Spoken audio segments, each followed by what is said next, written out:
Merry Christmas and welcome to Workforce Skills with John Morse. We're starting off a little bit different here. We are still in Phoenix. Nothing's changing. It's a great morning, but it's a week of Christmas. This podcast drops on Christmas Day, so I'm sitting here. I'm thinking about the holidays. I'm having a really tough time at work because I'm kind of checked out. Me and my wife aren't going to be here for Christmas. We're actually going to be going to Vegas for Christmas. Just the two of us getting out of town. All the family's got other things going on. My daughter and her husband are with his family. So it kind of changes things up. And it's interesting as we go into the holidays. A lot of people don't have family to be with. And this is a time of year where we got to be careful with our friends, our family, our loved ones. Make sure that everybody's in the right state of mind. But today I've got a special guest on here. I brought Kenneth Austin on here. We call him Kenny around here. So Ken's been with us for, I think, just over a year now, hasn't it? Or just under a year. On the 25th, it'll be 1 year with the company. 25th of this month, or January. January. Okay. Yeah. So almost a year. So yeah, Kenny came out of the program at New Freedom. He was there during the time that I wasn't teaching the class. Somebody else was covering it. And I think you actually got to meet me, I think, the last week that you were there. Yeah. I came and spoke to all the classes there, and we had hired you. You came highly recommended by a couple other guys that worked for us that said, hey, let's give this guy a shot, and why not? Let's see what can happen. But looking back at that time, I know you've served some time in prison. You've had issues with addiction, some other things. But let's talk about that first time that you met me. You didn't know me. All you'd heard was about the company. And what was your perspective as I was speaking in the class? What were you thinking? Like, oh shit, I'm going to go work for this guy. And or what was going through your mind? Were you nervous? Yeah, I was a little intimidated. And then also I was like, at that point, I was like kind of disappointed in New Freedom for a second there when you started speaking. I'm like, why isn't this guy here every week? Okay. I'm like, this is awesome. We had all the trades together. Everybody was focused. That's the most concentration I've seen from all those men the entire 90 days I was there. Mm-hmm. And it was awesome. And not to mention, obviously I was intimidated because you brought a lot of the company with you. Brought my heavy hitters. Brought the heavy hitters. And then I had Larry standing at the end of the desk giving me the 3rd degree because he knew I was coming. And he was trying to scare me a little bit. So. That's what Larry does. Yeah, I love it. I embrace it. I enjoy that. Okay. So from that point, when you first met me in that class, in that ballroom, was it a week when you got out, or was it the next day? It was the next day, I think, wasn't it? I believe you came on a Tuesday night, and I got out on Thursday. Okay, so it was pretty quick right afterwards. Yeah, it's like 2 days. Yeah. Okay. And then did you start right away the next day on that Friday, or did you wait till Monday? We waited until Monday, but I got out on Thursday, and then on Saturday, Mikey actually took me with him to paint Brandon Lee, the owner of the Art of the Soul. We painted a couple rooms for him. Okay. And then I came to work on Monday. Nice. Have you ever painted before coming to New Freedom and taking this class? Or is this all new to you? I wouldn't call it painting. Okay. I after working here, I went back to my old house that the mother of my child just moved out of. And looking at that house, I would have fired myself. Oh, no kidding. Yeah, I would definitely, I wouldn't take that. I wouldn't buy it, Okay. So what has changed over the last year as far as your skills with painting? What has made, because in my eyes, in my opinion, you're doing a phenomenal job. And just so you guys out there know, we just promoted Kenny to a working superintendent in the company. He's moving up. So he went from painter to crew lead to now working superintendent. So what has changed? What got you to the level you're at now? What pushed you? Was it a certain person in the company? Was it a certain dynamics or certain jobs that did it? What made you the painter you are today? It was definitely a lot of my big brother, Larry Wilson. Okay. He's hard on his people, but in a good way. He's not so hard that he's going to break you too bad, unless you're willing to let him break you. Mm-hmm. But he is a good teacher. If you show promise, he's willing to go to any length to teach you. Mm-hmm. And him just telling me the whole time, like, you got to quit being scared. That's your problem. You're scared to mess something up. And then one day he told me, what's the worst that's going to happen? You're going to mess it up, and then I'm going to fix it, and then we get over it. Yeah. And I'm like, you know what? You're right. Yeah. He's like, and then I have the opportunity to teach you how to fix a mess up. He's like, so it's more learning. Yeah. He's like, so why don't be scared? And from that point forward, I started moving. I started trying new things even more faster. I was just like, why not? You know, like, it's a good point. You know, he's like, it gives us more opportunity to learn. He's like, just don't be scared. And one thing that I always say, and what he said to me the first day, was trust the process and don't rush the process, man. Yeah. It was like, there's a process to this to make everything work. And if you follow those steps, it'll all end up great. Yeah. It's interesting with a lot of guys out there. They're trying for the quantity over the quality. And you got to have the quality before the quantity first. Get the quality down, get your cutting in, get your masking, get your, I guess, fine tune everything that you're doing as you're doing it. Not rushing the process, not trying to get through stuff too fast, you know, if that makes sense. And Larry is a great teacher. He's been with us for years, and he's kind of our trainer, you know. He's either going to make or break you. It depends on you. Are you willing to be open-minded and willing to learn? So did you think less than a year ago that you'd be moving up this quick or be where you're at this point, or what was your ideas? Okay, so I didn't think I'd move up this fast. I mean, obviously I had that goal in mind. When I checked myself into treatment this last time, like, I told myself I'm reaching for greatness and I'm settling for nothing less. And so I came in just full of drive, you know, and I really wanted this. I didn't think that I would get up here as fast as I did, but I knew I had in my mind I was gonna be here. Okay. I told, like you said, I had people that mentioned me to you, like Mikey and John Warner and Larry, you know, and I told Mikey from the jump, I said, I'm coming for your job.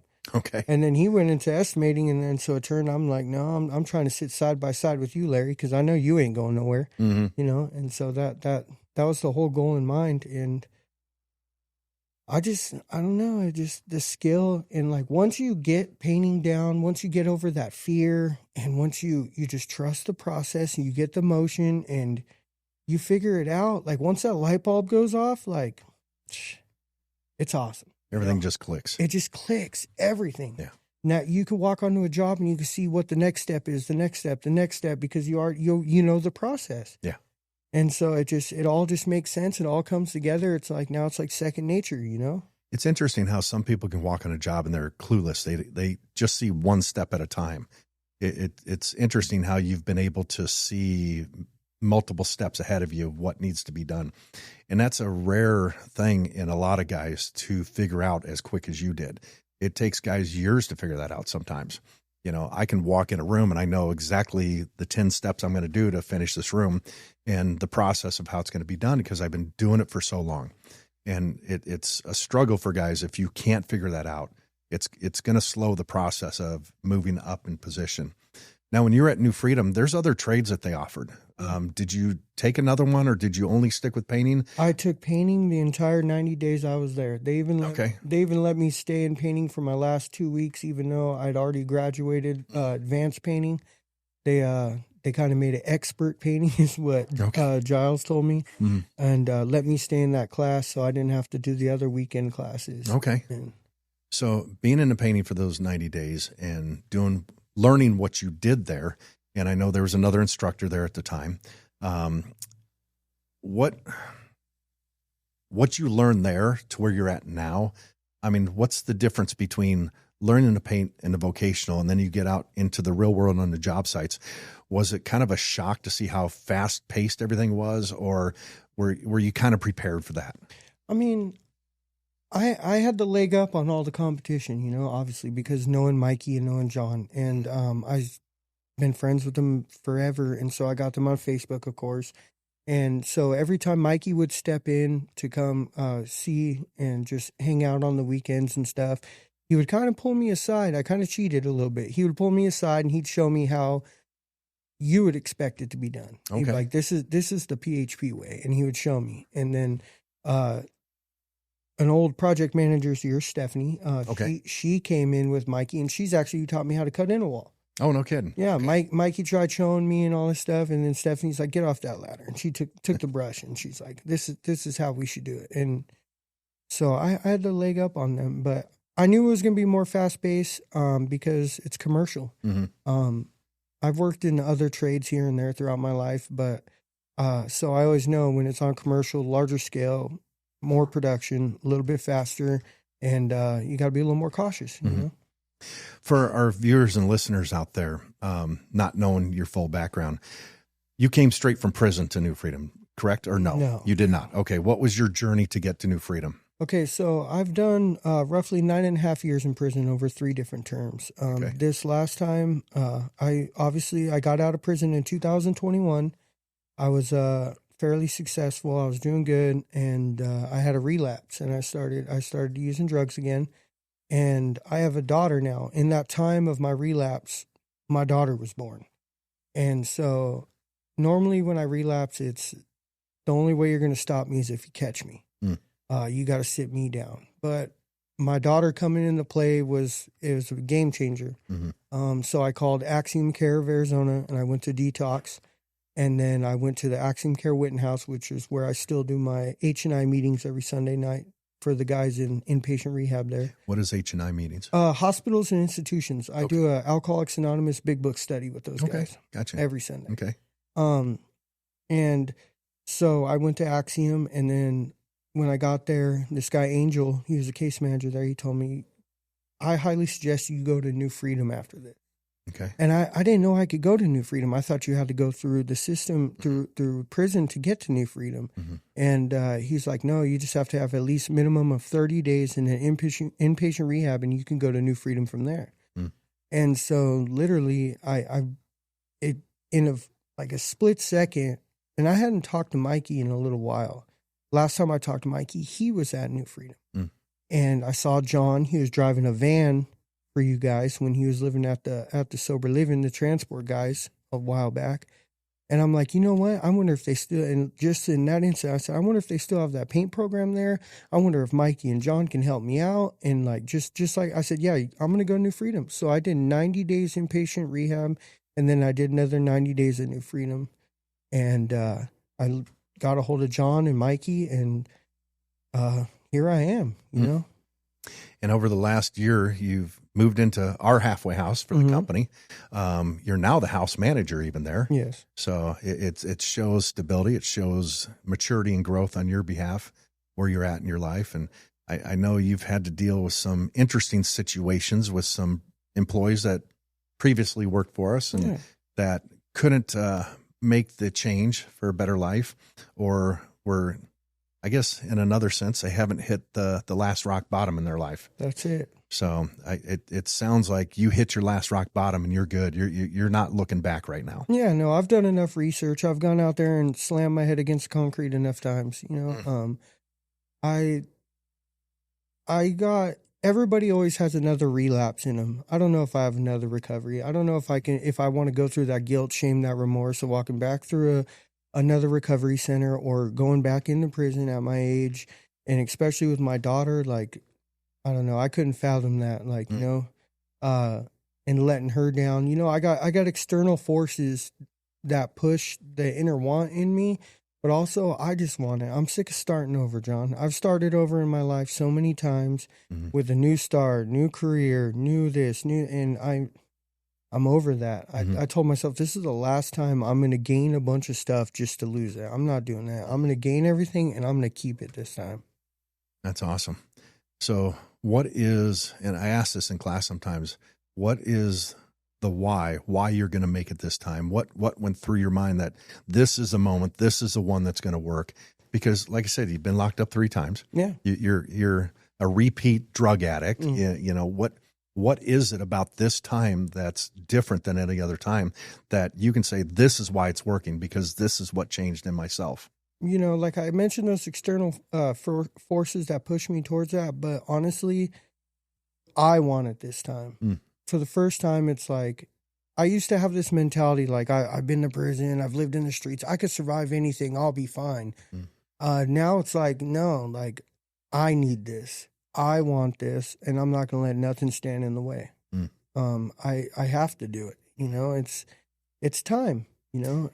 It's funny. One thing I've been repeating in class lately is, for me in my life, there's no option B. There's just option A. I just got to keep going forward, keep going straight, keep grinding every day.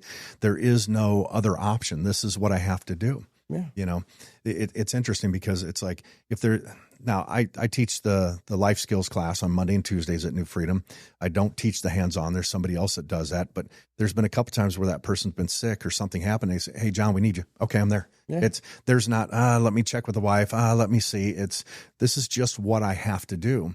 And I've taken that mentality with everything that I do right now in my life, that if it's in front of me, it needs to be done. We just do it. We don't think about it. We don't kind of debate on, is there another option? Let's just get in there and get it done.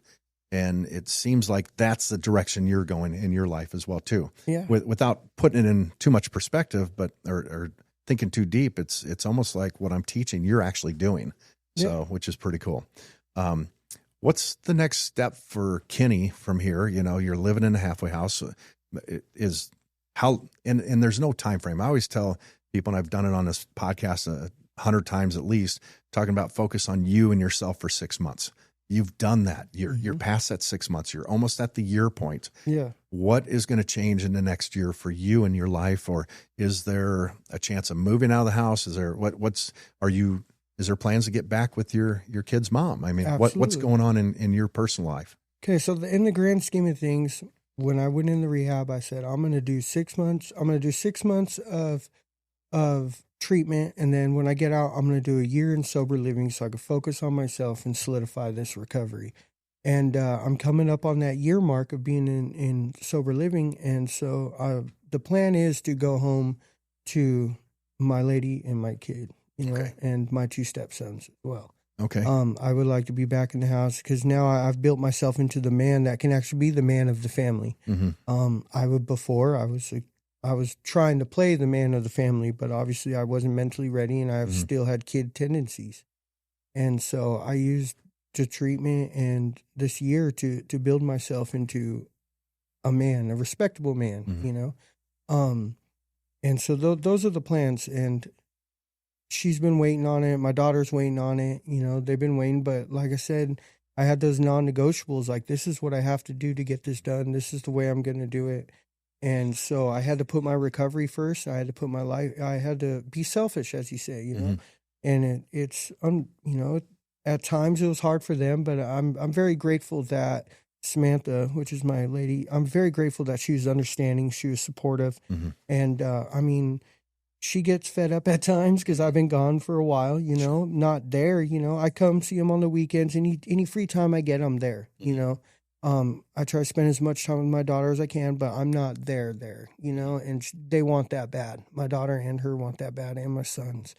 And it's coming to that point. Okay. So it sounds like me and you need to sit down and have a conversation on who's going to take over that house after you then. Yeah. And what that process looks like.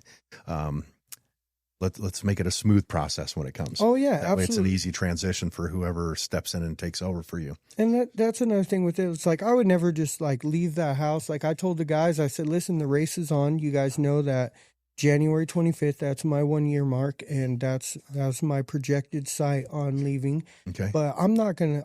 If there's somebody that's not ready there, somebody that's not ready to step in that position there, like if I have to stay a couple weeks to make sure it runs smooth, I will, because as corny as it sounds, that's my legacy I'm leaving behind. And those guys work for this company, and in a holistic view, that's very important to my recovery. That's very important to the projection of my life, is making sure that house is good, because that house is attached to work, and got to make sure work's good. Got to make sure all that's good, because that's just like you said. If there's something you have to do, you just got to do it. Yeah.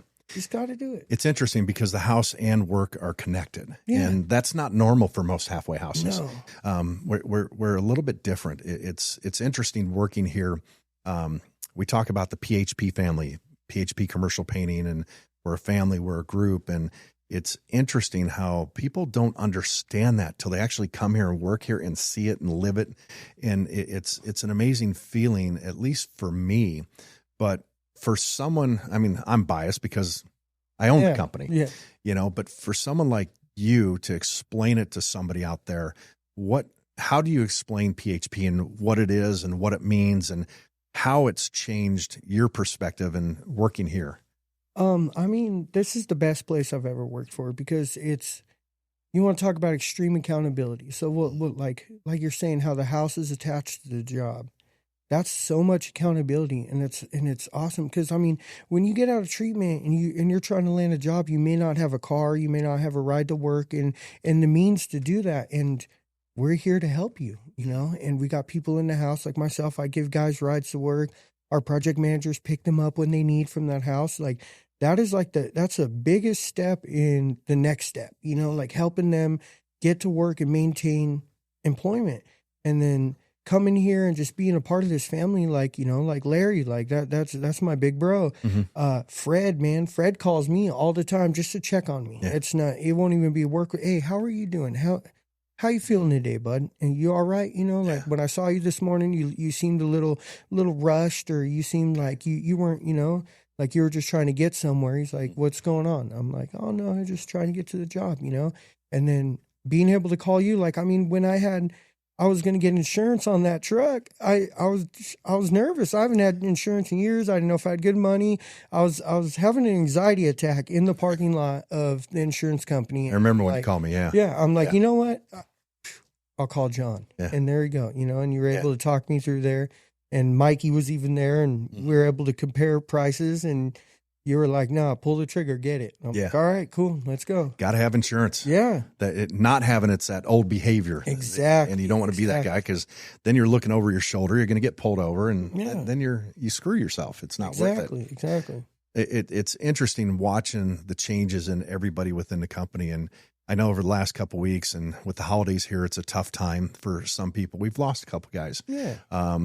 2 guys actually that we've lost. And I don't mean lost as passed away, but lost because of drugs or addiction or old behavior. And both of them were in the halfway house with you. And it's nothing you can predict. It's not everybody's ready for that change and that moment, but one thing I'm constantly talking about this time of year is, how do we help those? How do we see the signs? How can we make sure that doesn't happen, knowing that it is going to happen? We're going to lose a couple every year. I can't stop it, and that's on them. But what do you guys, how's the atmosphere in the house? How do you guys live with each other? Because some of our viewers out there and listeners might not even know what it's like to live in a halfway house. What is it like with a bunch of dudes living in a halfway house? I mean, obviously it's going to be like anything else, just like if you were to have a bunch of girls together, if you're around each other too much, you guys will get irritated like you did with your best friend growing up. You guys are best friends, but you guys get in fights, it is what it is. But I mean, to be honest, like our house, like what we have right now, the guys that are here in the house we're great. We work great together. We like to watch football on the weekends together. We'll all pitch in and buy Little Caesars pizzas and watch football on Sundays and stuff. And then obviously, like my daughter's welcome to come to the house, visit on the weekends. Chris Kelly's son and his daughter will come over and they'll hang out for a while. We'll let the kids play. We'll watch football and stuff. So we're able, like being in that atmosphere, like our house is special, I think, though, because like we're able to come out of treatment and try to work on being better fathers too, being able to have our kids over. All the guys in the house are super welcoming of that.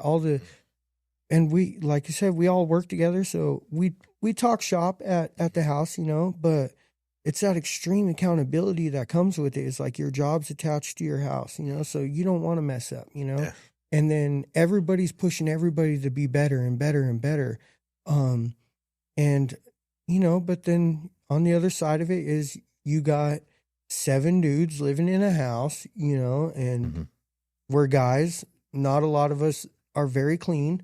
We're blue collar, sometimes angry, sometimes upset, There's 7 different personalities living in one space. Yeah. And so you got to be able to try to vibe with all that, or you got to be able to try to read that. And trying to read people, like there's signs, when people are starting to mess up, they, like you said, they detach, or they're not home so often, or they're just short, they're not visiting, they're not hanging out to watch the football, and then so those are the little signs that you watch for.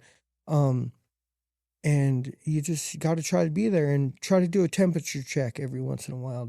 Like you just, hey, how you feeling? What's going on? Like hey, I haven't talked to you in a little while, dude. What's new? What's going on? Where you been? Like, you know, just trying to figure it out. And asking, you know, what kind of issues you have and you're angry. You know, you just got to be communicative. And working, you know, sometimes we work night jobs, sometimes we're working days, you know, and so it does get a little challenging at times trying to keep up with everybody at the house when you work opposite schedules of them. But that's what that Zoom call in the morning's for. You know, if you can get up and you get on the Zoom, then you get to see your guys from your crew, from the job and everything. That's kind of like our temperature check in the morning, you know, is asking everybody what the win is. And you start to notice who used to call on Zoom every day. And then now all of a sudden you don't see them and then stuff like that, you know? And so that's really, those are the little signs that we got to be aware of, you know? Yeah.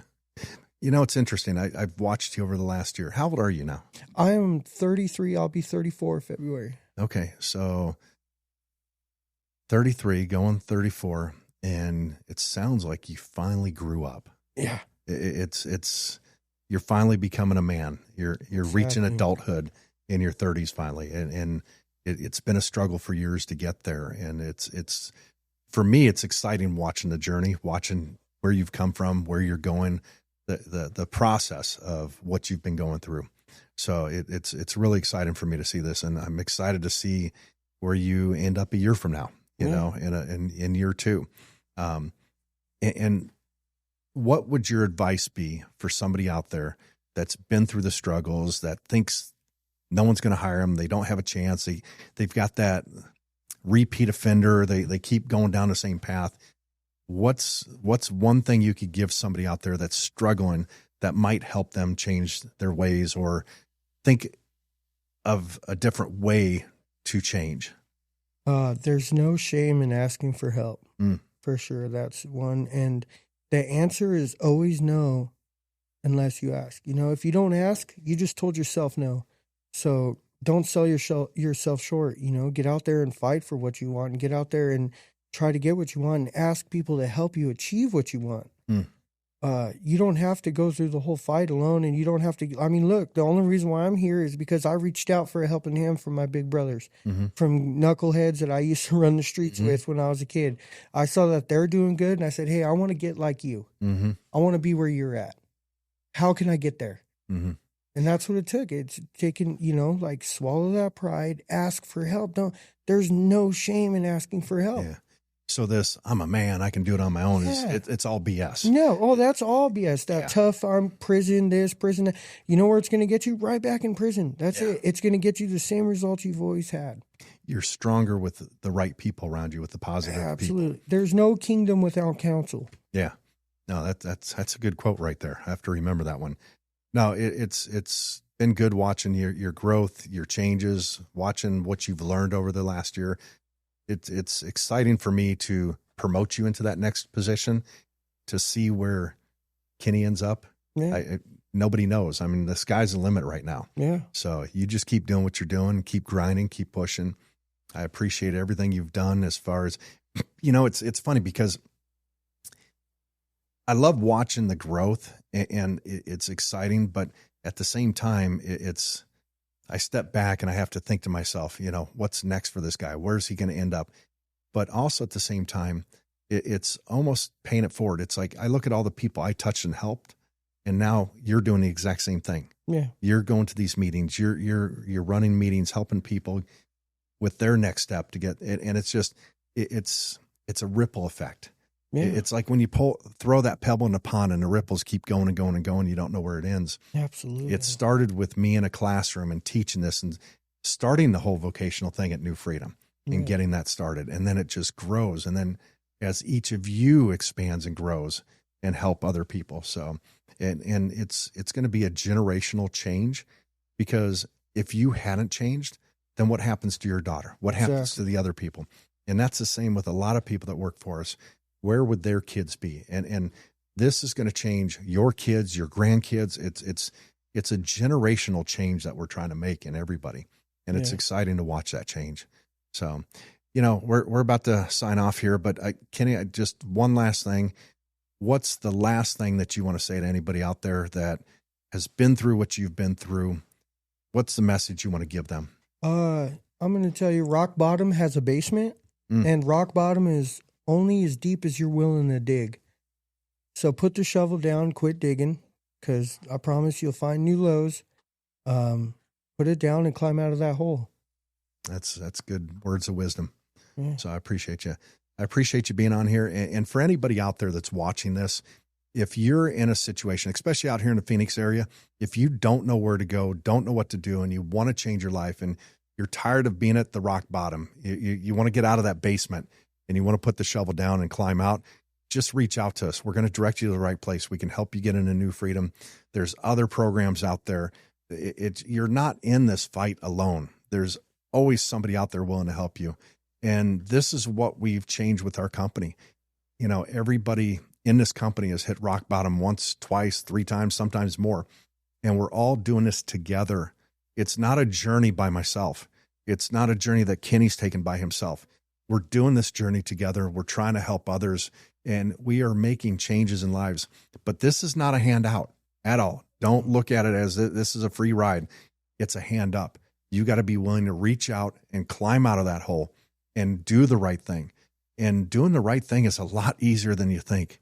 You just got to be willing to try. And we do it as a group. We're not, I'm a man, I got to do this on my own. We do it together. We do it as a family. We here at PHP Commercial Painting, we're a family. Everything we do is about the business and about helping each other out. My business would not be where it's at if it wasn't for men like Kenny working for me and willing to make a change in their lives and watching them grow and advance and give them the opportunity to try something new. So once again, if you're out there and you want to try something different and you want to get out of that hole, reach out to us. Let us help direct you to the right place. Once again, guys, I want to thank you for joining me. Stay hungry.